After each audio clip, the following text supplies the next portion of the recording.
So, today I'll be unenthusiastically reading the Wikipedia page article thing for the blue crab, which scientific name I'm not even gonna attempt to say because I can't read. So, the blue crab, or Atlantic blue crab, or regionally known as the Chesapeake blue crab, is a species of crab native to the waters of the western Atlantic Ocean and the Gulf of Mexico, and introduced internationally. It is a considerable culinary and economic importance in the USA, particularly in Louisiana, North Carolina, and the Chesapeake Bay, Delaware. In New Jersey, is the Maryland state crustacean and the state's largest commercial fishery. However, due to overfishing and environmental pressures, some of the fisheries have had declining, especially in the Chesapeake Bay fishery. Unlike other fisheries affected by climate change, blue crab is expected to do well with warming causing better breeding conditions, increased winter survivability, and increased range of habitable areas in the Atlantic coast. It is not clear if this will have negative effective.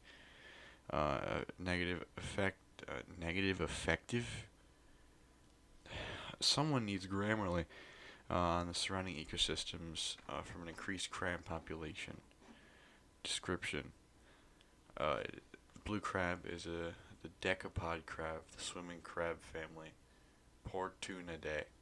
The genus crab is distinguished from the other portinid crabs by the lack of an internal cartilaginous spine on the carpus, the middle segment of the claw, as well as by the T shape of the male abdomen. Blue crabs may grow to a carapace width of 23 centimeters, 9.1 inches. C. sapidus individuals exhibit sexual dimorphism. Males and females are easily distinguished by the shape of their abdomen, known as the apron, and the color differences in the chalipeds, or claws. The abdomen is long and slender in males, but wide and rounded in mature females. A popular is a male's apron is shaped like the Washington Monument. What? Wide and rounded. What? What? Oh, well, the mature females resembles the dome of the United States Capitol. Actually, yeah, it does. Weird. Color differences are more subtle than the apron shape. The immovable fixed finger of the claws in males is blue with red tips, while females have orange coloration with purple tips. A female's abdomen changes as it matures. An immature female has a triangular shaped abdomen, whereas a mature female's is rounded. Other species of blue crab can be easily confused with a C. sapidus because of overlapping ranges and similar morphology. One species is the lesser blue crab. It is found further offshore because of overlapping ranges. I read the wrong thing. It's found further offshore than the common blue crab and has a smoother granulated carapace. Males of the lesser blue crab also have mottled white coloration on the swimming legs. The females have areas of violet coloration on the internal surfaces of the claws. C. sapidus can be distinguished from another related species found within its range, C. ornatus, by number of frontal teeth in the carapace. C. sapidus has 4, white C. ornatus has 6. The crab's blue hue stems from a number of pigments in the shell, including alpha crustacean, which interacts with the red pigment astaxanthin to form a greenish-blue coloration. When the crab is cooked, the alpha crustacean breaks down, leaving only the asphyxiation, which turns the crab to a bright orange-red color. I can't read. Distribution. Blue crab is native to the western edge of the Atlantic Ocean from Cape Cod to Argentina and around the entire coast of the Gulf of Mexico. It has recently been reported north of Cape Cod in the Gulf of Maine, potentially representing a large expansion due to climate change. It has been introduced via ballast water to Japanese and European waters. It has been observed in the Baltic, North Mediterranean, and Black Seas. The first record from European waters was made in 1901 at Roquefort, France.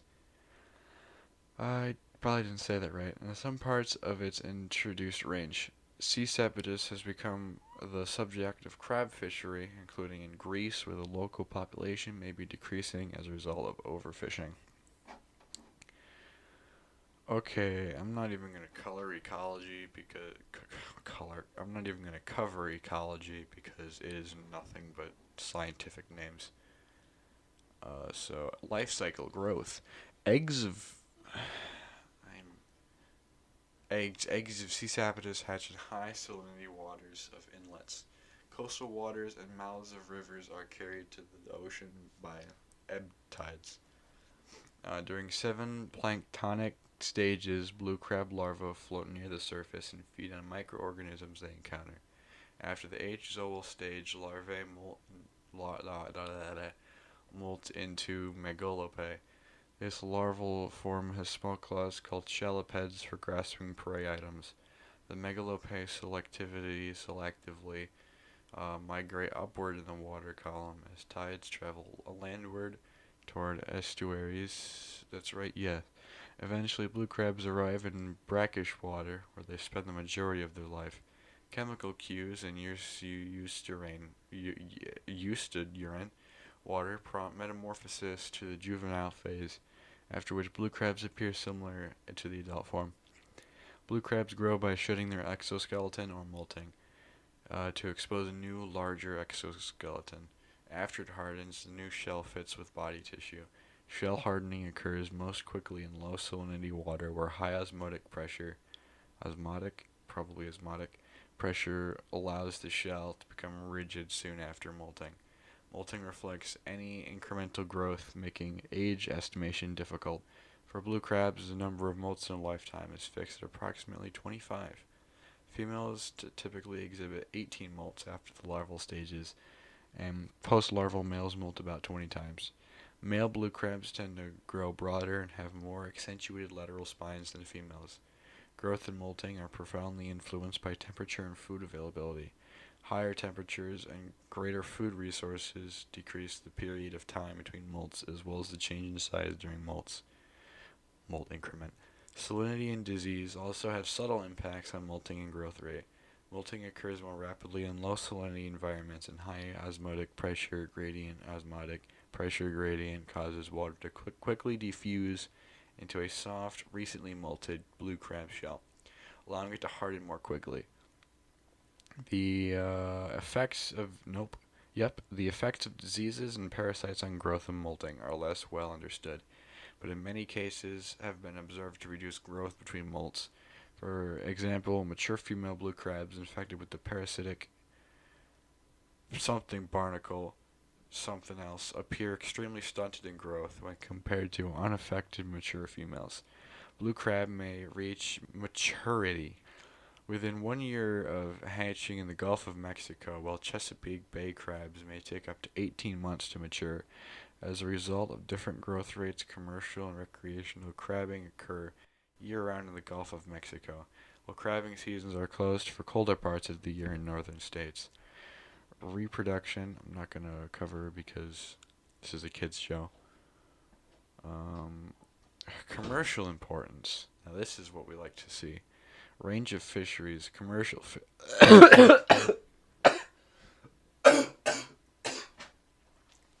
Sorry, I've been working too long in the coal mines. The commercial fisheries for blue crab exist along much of the Atlantic coast of the United States and the Gulf of Mexico. Although the fishery has been historically centered in the Chesapeake Bay, contributions from other localities are increasing in importance. In the past 2 decades, the majority of commercial crabs have been landed in 4 states: Maryland, Virginia, North Carolina, and Louisiana. Weight and value of harvest since 2000 are listed below. History of the crab fishery. As early as the 1600s, the blue crab was an important food item for Native Americans and European settlers in the Chesapeake Bay area. Soft and hard blue crabs were not as valuable as fish, but gained regional popularity by the 1700s. Throughout their range, crabs were also an effective bait type for hook and line fisheries. Rapid perishing limited the distribution and hindered the growth of the fishery. Advances in refrigeration techniques in the late 1800s and early 1900s increased demand for blue crab nationwide. These are all the numbers that I'm not going through because I don't want to. Louisiana Fishery. Louisiana now has the world's largest blue crab fishery. Commercial harvests in the state account for over half of all landings in the Gulf of Mexico. The industry was not commercialized for interstate commerce until the 1990s, when supply markedly decreased in Maryland due to problems see above in Chesapeake Bay. Since then, Louisiana has steadily increased its harvest. In 2002, Louisiana harvested 22% of the nation's blue crab. That number rose to 25% in 2009 and 28% by 2012. The vast majority of Louisiana crabs are shipped to Maryland, where they are sold as Chesapeake or Maryland crabs. Louisiana's harvest remained high in 2013, with 17,597 metric tons of blue crab valued at $51 million. In addition to commercial harvesting, recreational crabbing is very popular among Louisiana's coast. Chesapeake Bay Fishery. The Chesapeake Bay has had the largest blue crab harvest for more than a century. Maryland and Virginia are usually the top two Atlantic coast states in annual landings, followed by North Carolina. In 2013, crab landings were valued at $18.7 million from Maryland waters and $16.1 million from Virginia waters. Although crab populations are currently declining, blue crab fishing in Maryland and Virginia remains a livelihood for thousands of coastal residents. As of 2001, Maryland and Virginia had collectively had 4,816 commercial crab license holders. 3 separate licenses were required for each of the 3 major jurisdictional areas: Maryland, the Potomac River, and Virginia waters, while the bay's commercial sector lands the majority of hard crab landings and nearly all peeler or soft crab landings. The recreational fishery is also significant. In 2013, an estimated 3.9 million pounds of blue crab were harvested recreationally. Recent decline. Blue crab populations naturally fluctuate with annual changes in environmental conditions. They have been described as having a long-term dynamic equilibrium, which was first noted after irregular landings data on the Chesapeake in 1950. This tendency may have made it difficult for managers to predict the severe decline of the Chesapeake's blue crab populations. Once considered an overwhelmingly abundant annoyance, the declining blue crab population is now the subject of anxiety among fishermen and managers. Over the decade between the mid-1990s and 2004, the population fell from 900 million to around 300 million, and harvest weight fell from 52,000 tons. 52,000 tons to 28,000 tons. Revenue fell further from the $72 million to $61 million. Long-term estimates say that the overall Chesapeake population decreased approximately 70% in the last few decades. Even more alarming, the number of females capable of reproducing, known as spawning-age females, has plummeted 84% in just a few decades. Survival and addition of juveniles to the harvestable crab population is also low. Many factors are to blame for low crab numbers, including high fishing pressure, environmental degradation, and disease prevalence. The 2018 reduction of H-2B visas available for seasonal workers is affecting Maryland's 20 crab processors. Dude, I want to get that for my PC. Wow. Which typically employ about 500 foreign workers. However, the effect this will have on the crab fishery is not yet clear. Crabbing gear. Many types of gear have been used to catch blue crabs along with the Atlantic and Gulf coasts.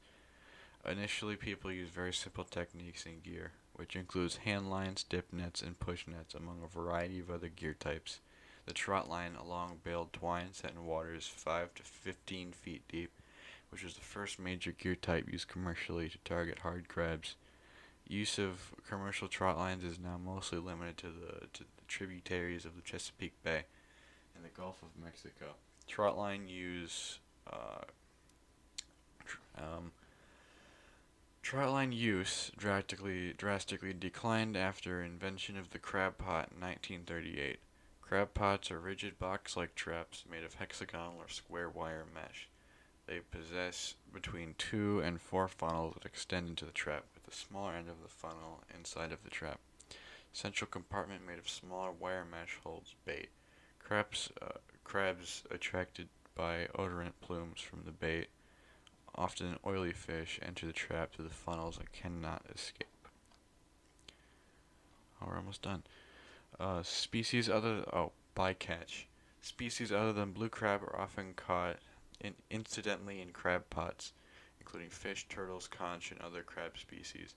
In Georgia, hermit crabs, channeled whelk, spider crabs, and stone crabs were the most common species observed as bycatch in commercial crab pots. Of important concern is the diamondback terrapin. Hold on, what is that? Oh, it's a turtle. Alright, cool. The blue crab and diamondback terrapin have overlapping ranges along the eastern Gulf Coast of the United States. Because the funnels... where was I? The funnels in a crab pot are flexible, small terrapins may easily enter and become entrapped. Traps are checked every 24 hours or less, frequently resulting in drowning and death of terrapins. Crab pot bycatch may reduce local terrapin populations to less than half. To reduce terrapin entrapment, bycatch reduction devices, BRDs, may be installed on each of the funnels in a crab pot. BRDs effectively reduce bycatch and subsequent mortality of small terrapins without affecting blue crab catch. Efforts to manage fisheries. Oh yeah. Because of the commercial and environmental value, blue crab is subject of management plans over much of its range. In 2012, the C. sapientis population in Louisiana was recognized as a certified sustainable fishery by the Marine Stewardship Council. It was the first and remains the only certified sustainable blue crab fishery worldwide. For the state to maintain its certification, it must undergo annual monitoring and conduct a full reevaluation 5 years after the certification date. And that is what we've got on the blue crab. Thank you for joining me on this lovely adventure. It was fun, I'll tell you what. So yeah, see ya.